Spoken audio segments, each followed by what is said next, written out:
Hello, hello, hello, and welcome to episode 14 of the Abundant Mother podcast. As always, I am your host, Alexa Oliveri, and the Abundant Mother podcast is all about being real and raw and providing inspiration. Now, there's a difference between inspiration and motivation because inspiration is something that's being evoked inside of you. It's something that's being brought up that you already have inside of you, but you're tuning in and you're listening to remember this part of you that you might have forgotten. And motivation, you could think of as almost like a push, almost like a pull towards something. It serves a purpose in life. It certainly does. But for this intention, and when you're listening to me, I always want you to think about this through the lens of inspiration, okay? This is already something that you have inside of you that we are just bringing out, that we're highlighting, that we're showcasing, okay? So today's episode is going to be all about lightening the load. Lightening the load. And I know that that sounds so wild because in today's day and age, there is so much that's happening. There is so much connectivity that's going on with our phones. We're constantly in contact with others. We're expected to reply as soon as we receive a text message or an email. We are constantly being asked of things at our children's schools, at our children's extracurricular activities. We're constantly being asked of things in our interpersonal relationships, as well as in our friend circles. And also, we're constantly asking something of ourselves. So you could be saying, Alexa, like lightening the load, it sounds like some like fantasy novel that we're about to explore right now. But I'm going to tell you, and we're going to break down how this is not a fantasy, how this is real and true and actually necessary in your life. It is necessary for you to lighten the load. So I have been seeing on social media a very, well-known influencer who has millions of followers kind of touching on the fact that she thinks it's a huge lie that mothers can have it all. And I was kind of activated by this a little bit because I was like, all right, what is it with this big platform that you're telling other women and other mothers that they can't have? And I was like, how am I going to reply to this in my own heart? How am I perceiving this? And I came to discover that maybe it's the definition of what having it all really means. What does having it all really and truly mean? So it may look like, living this lifestyle where you have extravagant vacations and travels and your career is extravagant and you're on call all the time and you have an important title and you have an assistant and you get all the things that you deem to be what success is in this life. Maybe you have that perfect house or that perfect car and that's what you deem to have it all. But what if we actually rewrite the entire story of what it means to have it all? What if having it all means slowly waking up in the morning and having coffee or tea, even if it's for 5 minutes? What if having it all means having a roof over your head and running water and electricity and the ability and the power to tap into teachings and talks like this? What if having it all means receiving a hug at the end of your day or being greeted with love when you walk into the door?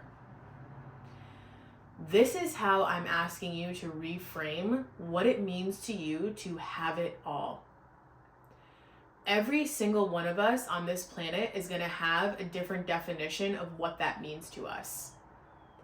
And so this is an opportunity for you as you're driving, as you're listening to this, as you're at your work, to really ask yourself, take away what Instagram tells you. Take away what social media tells you. Take away what the magazines tell you, or like this lofty idea of what it means to be like rich and famous. Take all of that away and really ask yourself, what does it mean for me to have it all? And for me, it means being a very present mother. Being a very present mother, engage in hearing my children laugh, being there when my children cry, to hold them, to understand what they're going through at that moment, to reflect back to them that they are safe. And it also means showing up and speaking this truth now, helping clients going through what they're experiencing in their lives with the hopes of getting to the other side, out of the tunnel, if you will. Empowering mothers that they can earn an income and be present mothers at the same time. Those are things that light me up.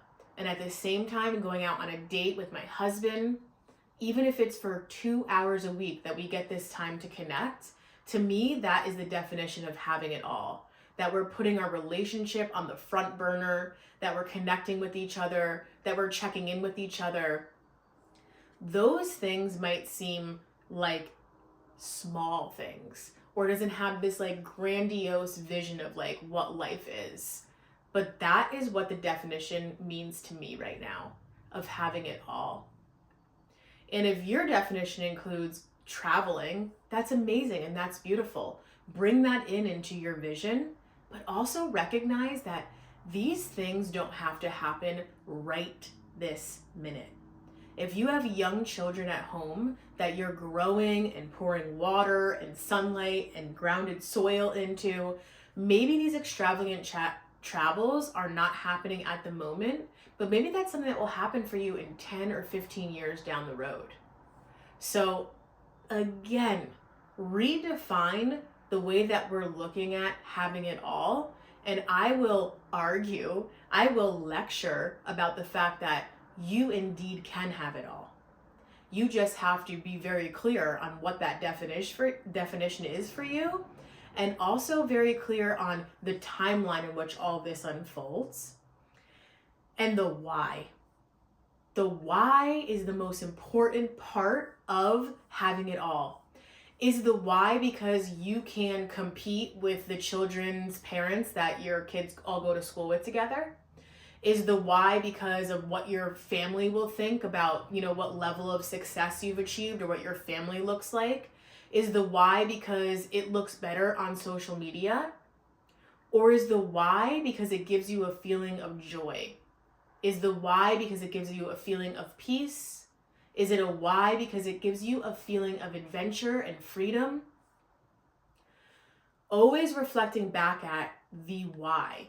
Because in order for it to be the most authentic and order for it to come into alignment, it has to arrive from within inside of you. It can't be for any external purposes. You want to drive that car. Well, is it to show it off in the parking lot, or is it because the feeling that you get in when you arrive in that seat every day? Is it that feeling of gratitude that's like, I get to drive this car? Is it the feeling of like, oh, the car starts with the push of a button? Wow, I love the way that these leather seats feel. Wow, I've dreamed about this since I was a little girl, right? What is the foundation of the why? Allowing you to breathe into that and think about that as you are listening to these words. And as always, to stop my speaking and take out a pen and a paper and literally begin to write down and put into action now these things that are being evoked inside of you. Don't allow this time and this podcast to be a bypass. Allow this to be an active engage within yourself. That is the truest intentions of my teachings. It's not just something to listen to every week. It's something to listen to and interact with, and something to revisit again, because your definition of having it all is going to change multiple times over the coming years. It might change multiple times over the coming days. And so this is information that you need to access again and again and again in order for you to be super clear on what it is that you want to bring into your life, and most importantly, why. Another inspiration came from social media. We're going to walk this dog, so to speak. So this all falls under the same umbrella. And it falls under the umbrella of lightening the load, because when we're very clear on the why of what it is to have it all, we get to be very clear on what it means to let go of things that aren't serving us towards that why. Okay? So there's definitely habits that you have every single day. There's definitely mental dialogue, things that come up in your mind that are keeping you from this image of having it all. And those are the things for you to weed out. It is not about the load we carry. It is not about the load that you're carrying right now. It's about how you carry it. So I want to paint this image for you.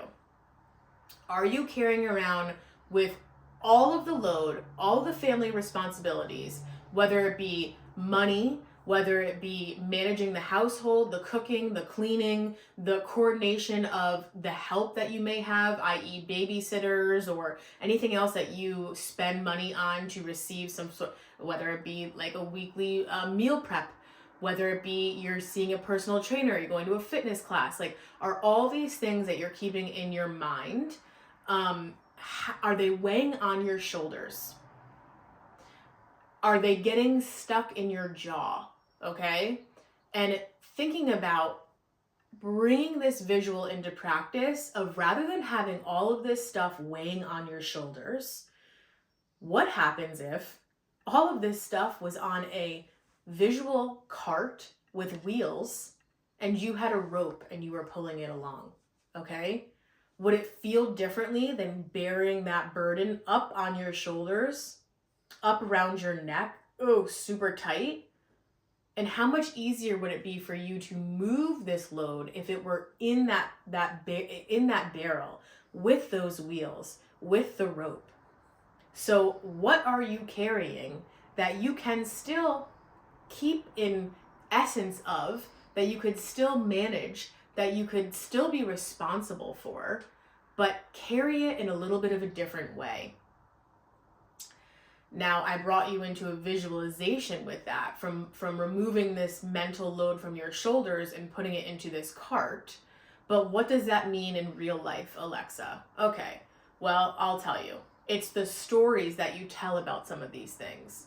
It's the stories that you walk around when you're at the daycare or you're at the elementary school or middle school pickup line and you talk to the mom next to you and you're like, can you believe I have to, do all this? Can you believe that my husband doesn't know that this is what needs to be done? You're carrying on that load so much more than not having that conversation, right? I know that that's a controversial thing to say, but commiserating is bringing your vibration down, point blank and period. And commiserating with other women is putting your vibration down, point blank and period. There's a way to speak effectively and communicate your real challenges. And then there's a way that you're getting stuck in the story and the drama of things. Don't you think that energy would be that much more impactful if you turned to your partner and said, hey, this is one way that you can help me lighten my load? Hey, instead of you don't do this, you don't know how to do this, this is all on me. Instead it's, I need you to unload the dishwasher every single morning. That's very clear, that's very direct, and it takes the stories out of things. So these stories that we're holding on to are what is also weighing you down. It's also what's weighing you down. So be very mindful of every conversation that you're having, because think of a conversation as like a half a pound weight that's going onto your shoulder. Oh, you're getting bogged down. Oh, you just did it again. You're getting bogged down. And so put that weight in the cart, speak and address things that need to be addressed in a way that says, this is what I need from you. Not, you're not doing this, right? It's more action driven. This is one way for you to physically lighten your load. And instead, when you're in the pickup line and you see that other mom, you could actually say to her, instead of getting into the commiseration, you can say to her, I see you. I see all that you're doing. You're doing an amazing job. And you know what you just did then? Not only did you lighten your own load, not only did you bring light into your own situation, into your own life, but you just lightened the load of the mom next to you. And can you imagine what our world would be like if every time we had a dialogue with other women and other mothers and we saw each other in it and we validated each other in it? Do you imagine how we can all walk in everywhere you arrive in life, from the morning drop-off line to the afternoon pickup to the extracurricular activities to the conversations with colleagues that are on a Zoom call? You just said, hey, I see all you're doing. Oh, could you imagine being seen that many times throughout the day? What a beautiful world it would be to live in. And so this is a huge way for you to lighten that mental load that you're carrying around on your shoulders. The other thing that I wanted to go into was this beautiful interview I also saw on Instagram. And it was talking about all of these well-known famous actors, business people, and authors and their journey. And how, again, you've heard me talk about this on the podcast before, but it's so worthy of being discussed again and again and again. What you see on Instagram, what you see on social media is the final version of something, okay? It is the present with a bow on top. You don't see the sleepless nights. You don't see the debt. You don't see the pitches to 13, 14, 15 companies. You don't see the firings from previous companies that led that person to be where they are today. That's not a shiny story to celebrate on social media. Those are real truths of life.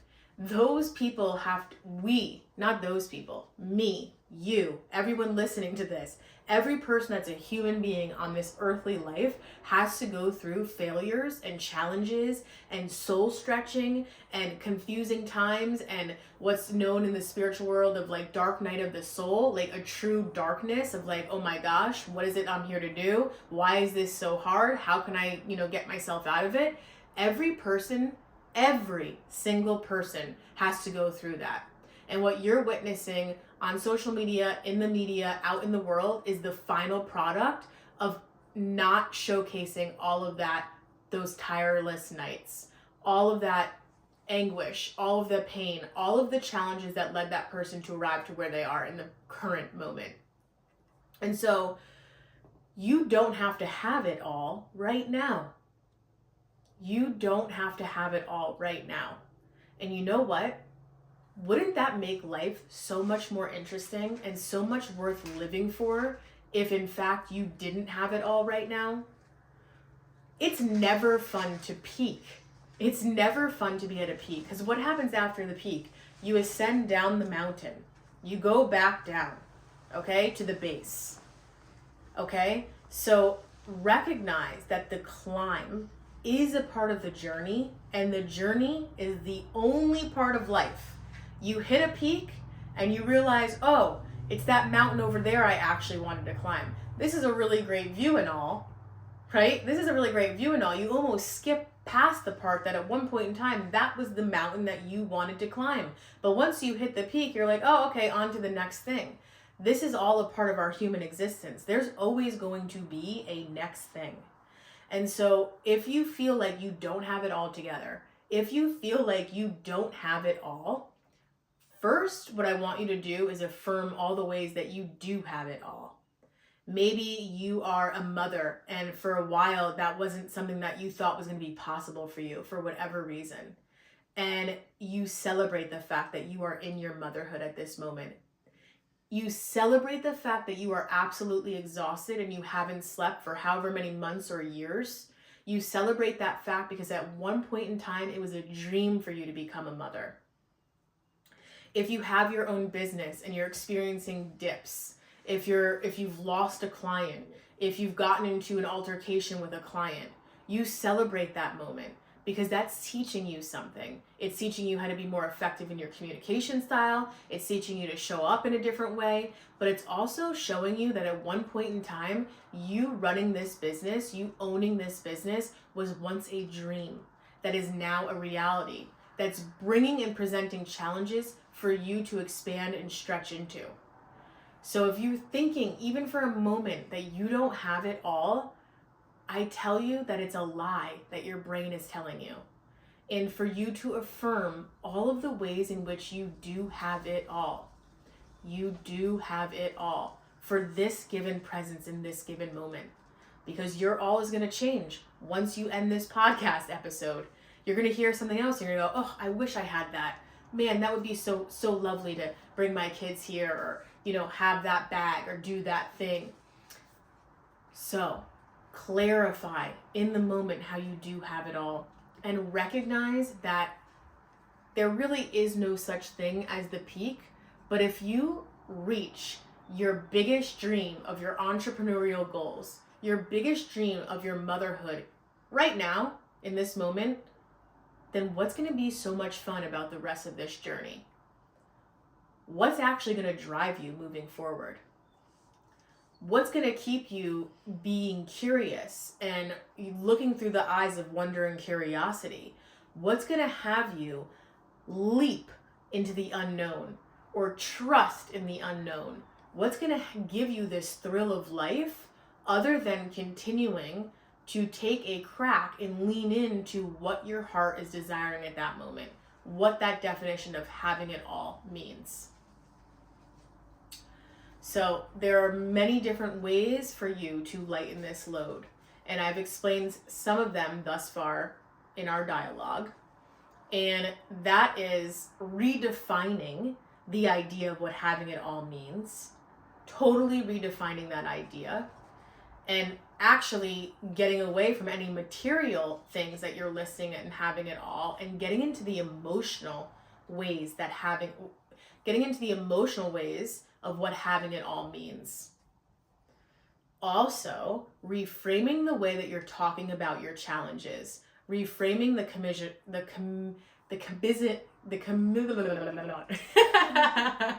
reframing the commiseration culture. We only know in this society kind of how to connect with each other based on negative things, unfortunately. The weather is freezing today. It's been so challenging for us to wake up. I can't believe. But what if you were to change the game and actually connect with somebody else by lifting them up? Because in turn, that lifts you up as well. And you recognizing something in somebody else is validation of yourself recognizing that same attribute, that same value inside of yourself. So it's actually a compliment to somebody else and to yourself all at the same time. And think about the way that that would change your day and change your life. And you could say, Alexa, these are words. Or what does love and light even mean? Or, this is not effective. And I will urge you to look at this differently, because your thoughts become your words, and your words become your actions, and your actions become our reality. Your thoughts become your words become your actions, and your actions become our reality. Everything starts with your thought and your words. So your intention with your thought about yourself and about those in your life is the most impactful and powerful thing that you could do on this earthly existence. You changing the way you're thinking about somebody else that causes challenge in your life, you sending them love, you giving yourself a boundary of, I'm going to actually stop thinking about them in this way, or I'm going to talk about all the things, maybe put it out on a journal paper, maybe talk about it with a confidant for 1 minute about what's bothering me, and then I'm going to say, okay, boundary, I've let it out, I've let it go, and now I'm moving on. That is so important when it comes to lightening the load, because our energy is draining. And we talk and hear all the time about boundaries in life, about say no to this person. Don't say yes if it's a hard no. Don't show up to this party if it's a no for you. But the most important boundary, the most important person to say no to is yourself. Nobody talks about that. Everyone talks about, it's the external conversations, and talk about this with your extended family, and, make sure that you're saying no when that feels right for you outwardly.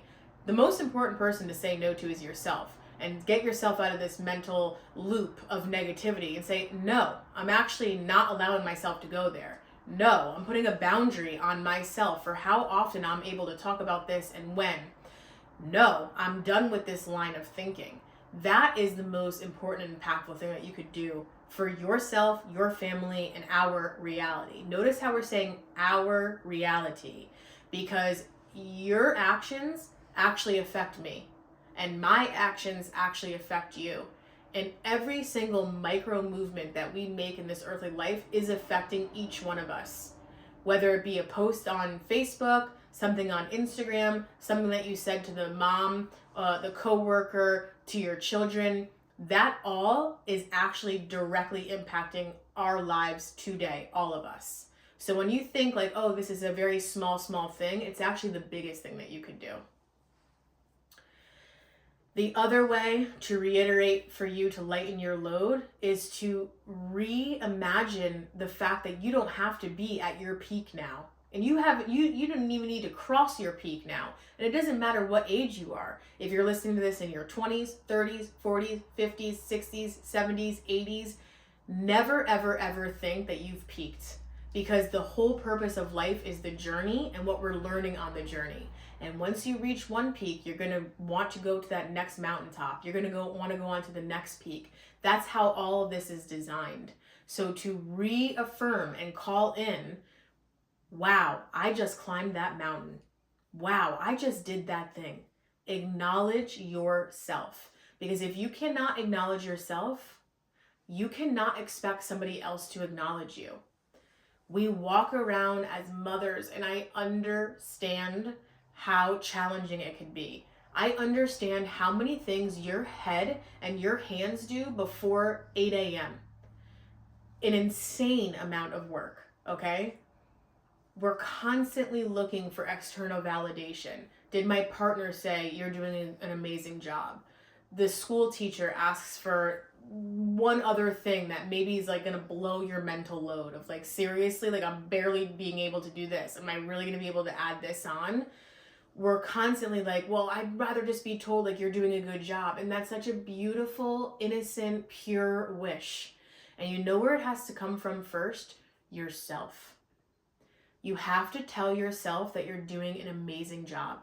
You have to tell yourself that you're doing everything you can with all this information that you have at this moment. Knowing that in motherhood and in life, your information and your wealth of wisdom is going to grow and expand and change. You are not going to be the same mother that you are with your first child that you are with your third child. You are not going to be the same mother that you are when your children are in under 3 than when your children are 33. You are not going to be the same mother when you show up and appear as a grandmother. It's just not going to happen. You're constantly evolving, expanding, changing, and getting depth. And so acknowledge that whatever you did in this moment today was the best you had with what you have today. And I'm gonna free yourself a little bit more, because I know that in motherhood circles and inside Abundant Moms and just different offerings I've had with clients, I know that there is a true challenge that we walk around with our own mothers, in wishing that we were mothered in a different way, or feeling that we weren't loved as much by our mothers, or feeling a disconnect by our mothers.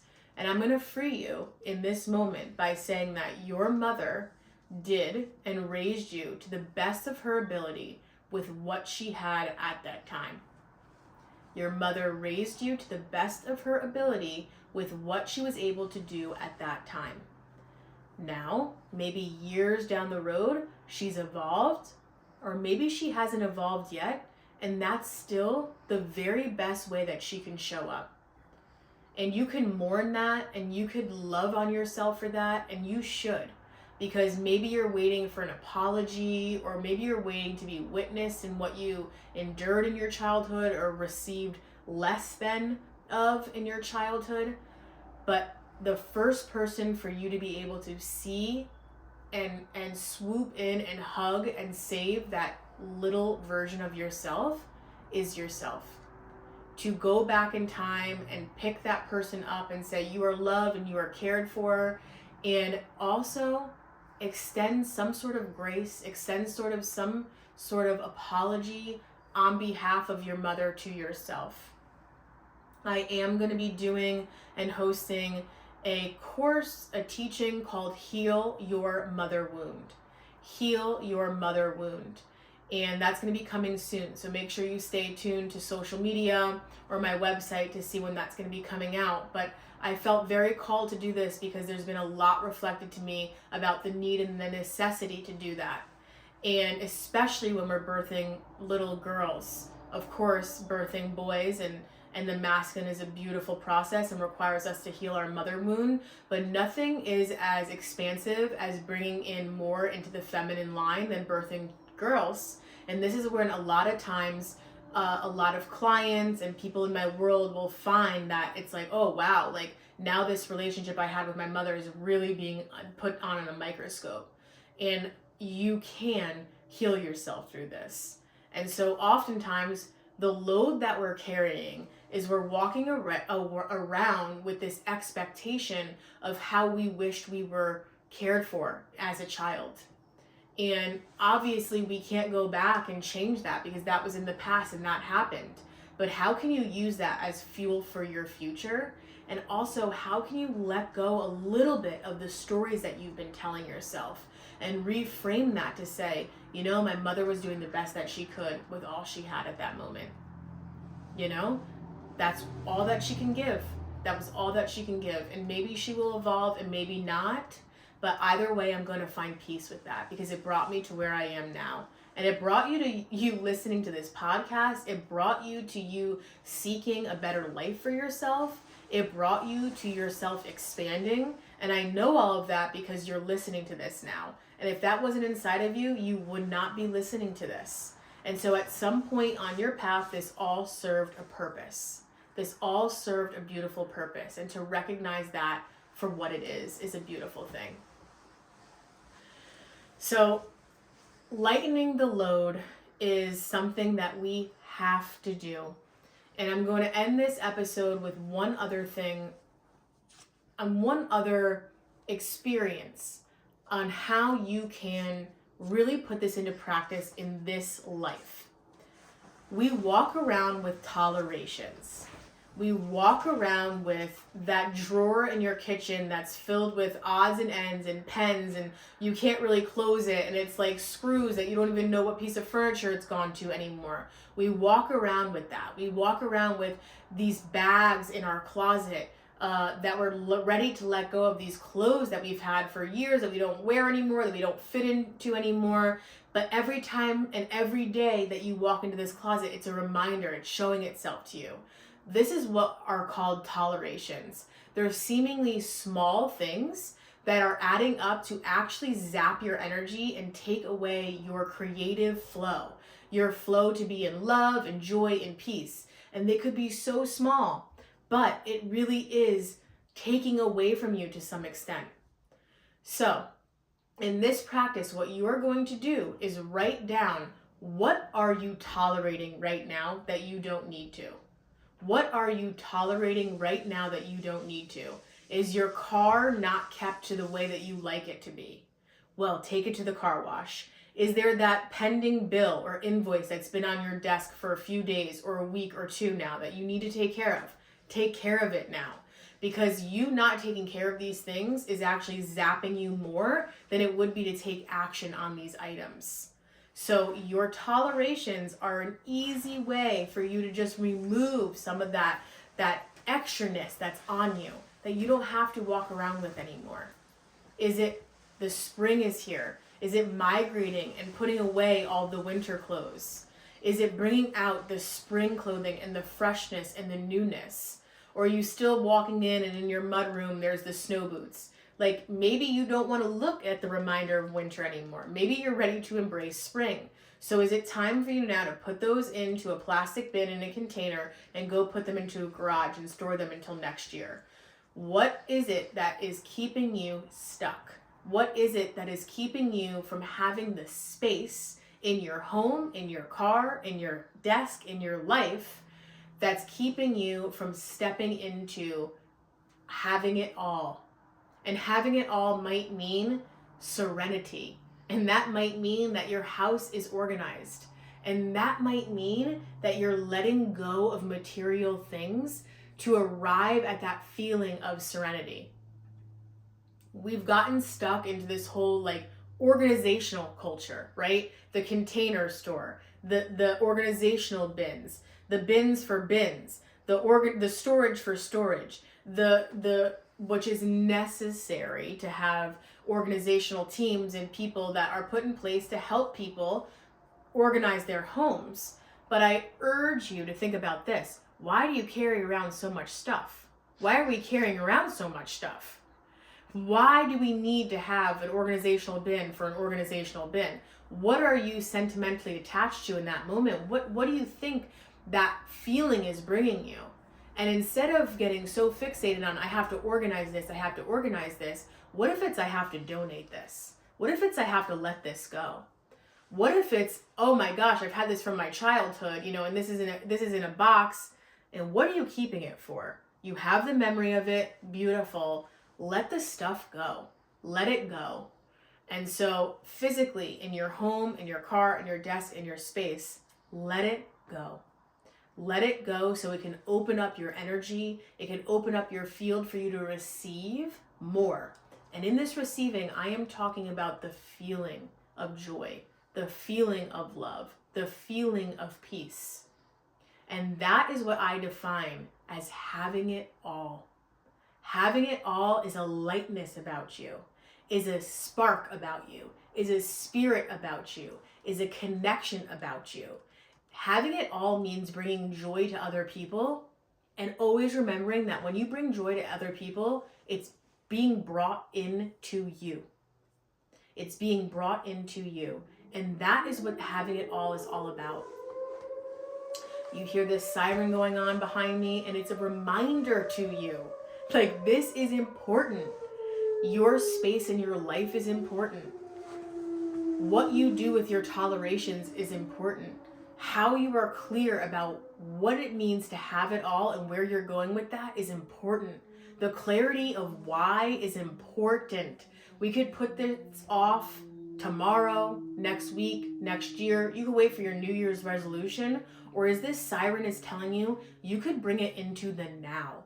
And the now is when you could really bring effective change. The now is all we have right now in this moment. So do not delay. Do not put these things off. Revisit this episode, pause it, write out on your journal, come back to it a month from now, a year from now, 2 years from now. This will live in inside of you. And this will be revisited because at every point in time, you will grow and change and adapt into the newest version of you. I love you. You are seen. You are heard. You are seen in all it is that you do. And you are encouraged to carry this load differently. To push some things off your shoulders, put them onto the cart, get some wheels, have it motorized drive for you. It's with you, but it all doesn't have to be. And it really doesn't. I love you, and I will see you for next episode. It has been so amazing being with you.